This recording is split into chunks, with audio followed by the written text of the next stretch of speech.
Hello world! So today in this live stream, I wanted to share with you guys some of my experiences with tank leaks, my preparation for it, fixing it, tools I use, and some other stuff. And let's go ahead and flip you guys over. And I figured I'd do this live, that way you guys can ask me questions while we're on the go here. So let me flip you guys around and let you guys in on my first story. So as you see here, there's a 10-gallon missing from the thumbnail. Now if your tank springs a leak, the first thing is to not freak out. You don't want to freak out unless you have wood floors. Water and wood does not go together well. Luckily I got carpet, so it's not too bad. It's just pretty much like a big towel. And I'll show you guys how I clean that up and everything else. But what actually happened with this leak was, if you can see here, it's kind of really hard to see, but this isn't very level. This is way up high. The bottom's on the way up high too, so it twisted the bottom pane and eventually went out on me. So it was actually a slow leak and it wasn't too bad. And down here was a different story. I had another 40-gallon down here, and I believe my fat cat went through the back and actually cracked the back of the pane because it had to squeeze itself through there, and it actually made a split all the way up from the top to the bottom. It was a slow leak, but there was still a ton of water on the floor. But the good thing is it's just water. And the thing, if you see, I've got, and for those who know me, know I've got a ton of tanks. And the odds of tanks actually leaking and cracking on you are pretty slim. And tanks can last a long time. I've seen a lot of tanks just, put years on them. I've had some tanks over 10 years old. That one's easily over 10 years old. That one's over 10 years old. Yeah, and then let's go ahead and go upstairs. There you can see the 125 Rainbow tank's got that tetracycline, which I'll be updating you guys on the whole nuclear fish tank cleanse and all that stuff too. So seeing lots of cool people here in the chats, lots of hellos. Trying to catch questions if I can too. But yeah, if you guys have any, feel free to chime in. And also we'll have a moment at the end where we can wrap up questions too. But yeah, no, still haven't done a new video on the auto water change system yet. That's coming soon. And this is a 180 bow front I had. And I hear that they can be problematic more than your square type aquariums. And I did have mine leak at the front sill, actually over here twice. And as you can see, wood and stands, they don't like being wet so much. So I actually got to build a new stand for that. It went out on me twice. And if you guys follow me on Instagram, you can see what that actually used to look like. With a huge Anubias, over 200 some fish. It was awesome, but I had to break that down one night. That was quite a trick. And I'll tell you guys how I went about it too. But like I said, best thing is to not freak out, just know it's happening. Get a lot of towels and have some tools prepped and ready, which I'll show you all the tools I'm gonna end up what I use. Cats everywhere, did you see them? Oh, I should have showed you which cat. If you guys don't know Sparky, I'll show you the cat who actually broke the tank. That's Kitty. She was the original first one we had. But Sparky, he's the Bengal. A lot of people like this cat. So we'll show him real quick. He's sleeping. You can see he's a bigger cat. And I just popped the pane. It was pretty crazy. I think I have some footage of the 180 when it was running dirt. I know I did a RIP where I showed what was going on with it. I don't know if I had actual video of it with the Nubius or not. Does carbon kill shrimp? No, it doesn't. Florix Excel will not kill your shrimp. KZ, Karen Ellis, hit me up with the super chat. $5. Thank you very much. I appreciate that. Says great content, LR. And here's another example of a leak I had too. Now, this tank, I still keep it, but it'll actually leak. You can see a water line down here on the wood. If I go past this marker point, it'll start leaking. So just taking the pressure off the bottom pane goes a long way. So let's go for example. If this tank was sprung a leak, and say I saw a small one, usually if it's a small one, it's probably just the seam of a pane that has come apart a little bit or just in a spot. Now if you're losing a lot of water fast, it's more than likely a crack that usually happens on the back side. And the way I would tackle this, as far as if it sprung a leak, I had a bunch of Melanitonia Goldii Decay in here too, so I'm kind of wanting to show it off, even though it's got all that reflection. But what I would do first is drop the water level as low as possible. With these big fish in here, I'd drop it as far as that. So I'd drop it real low, and I wouldn't get the fish out first. First thing I'd start tackling is this driftwood. And this driftwood, the big rocks. And then I'd try to get the rocks that are up top where the rainbows could end up squeezing themselves into, stuff like that, so they don't hurt themselves. And then I would go for the plants. And then I would go for the fish.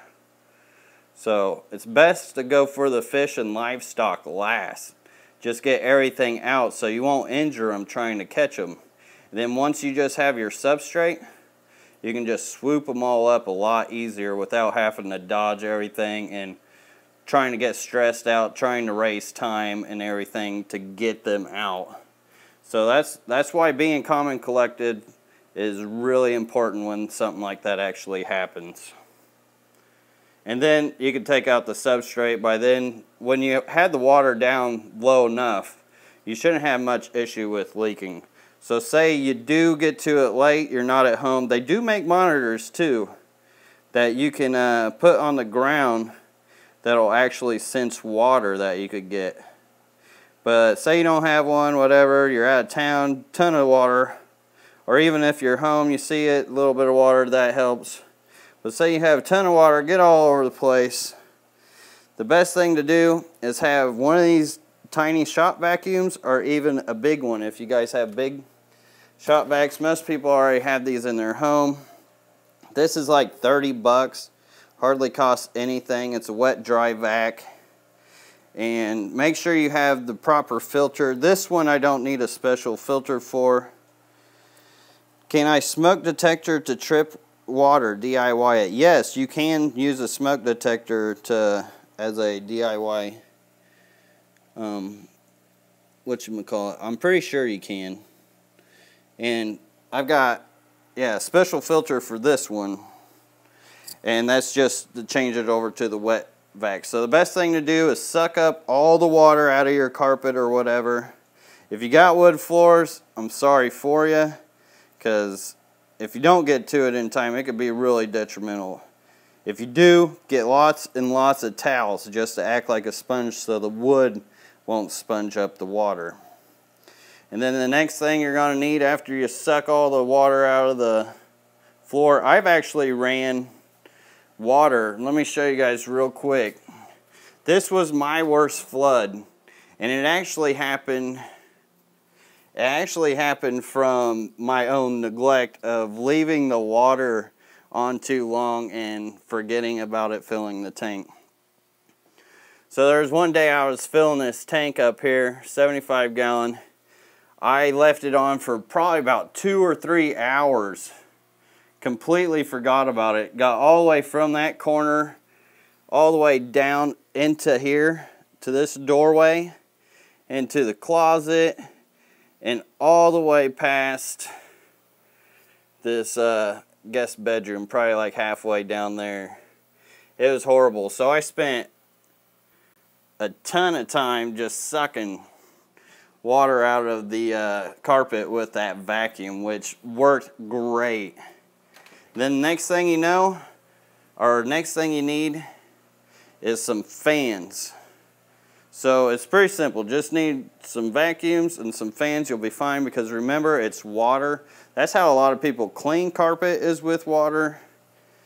And it's not the end of the world. There's a little bush I got going on in a terrarium. It's been doing pretty good. But I use this little fan for, like, say, the cracks in betweens. Not like really that spot. I would use the bigger fan because it gets more surface area. But this is a little more direct. So if I had a bunch of water down in there, or like down there, I would get the little fan on that as well. And it always helps to have extra buckets too, or tanks, because you're going to want somewhere to put the livestock later. So it's great to have some extra buckets that you never use, or maybe you do use them, but just have some extra buckets to throw your fish and livestock and plants and whatnot in it. And yeah, that's pretty much all you need. Those fans will work miracles. Your fan will be your friend, that's for sure, when it comes to water leaks. Let me check my notes, make sure. Oh, fixing and assessing. So yeah, best thing to do when assessing it is, like I said, I did kind of mention it earlier, is with the crack, you can kind of tell with how fast the water is leaking out and whatnot. Now if you got a crack going down the side or whatever, that can be really hard to replace. I've seen Dustin's fish tank use like acrylic or glass and glued it over the crack and kind of made a new pane and just covered up the other one without doing a whole lot of work. So that works out pretty good too. But if it is a seam, and I'll be coming up with a video for this eventually sometime, because I plan on doing the 180 again. But if it is the seam, then you're going to want to take out all the caulk, wipe it down with alcohol vinegar, reseal it with more silicone, and you should be fine as far as fixing it. But I'll be getting in more depth with that later down in another video. Alright, so questions at the end was, what was that in the terrarium? Have you ever heard of blue tetras? Yes, there's actually a few types of blue tetras. There's this like Freda something. They're probably my favorite.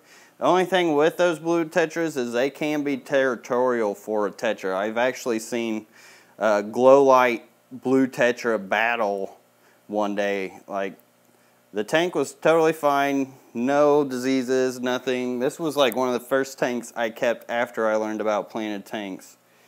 And there was like 4 of the glow lights dead and 2 of the blue tetras dead. And they must have had a war that night or something. And it was really crazy. You see them nipping at other fish a lot too. Anyway, I do love the blue tetras though. I actually forgot about them until you mentioned them. But in the terrarium, I got a bucephalandra in here. It actually barely even gets any light. But it's been growing pretty nicely. I never water it or anything. I stuck that in there like almost a year ago, which reminds me, I'm going to do an update on my terrarium, my first terrarium I did up there. Let me see if there's any more questions. I need Galaris. Yeah, those Galaris are awesome. I'm going to try to get more of them going here once all this is done. Alright, so I'm not seeing any other questions pertaining to leaks or anything like that. So let's keep this video kind of short. And like, subscribe, share. And until next time, peace. And yes, those are killifish.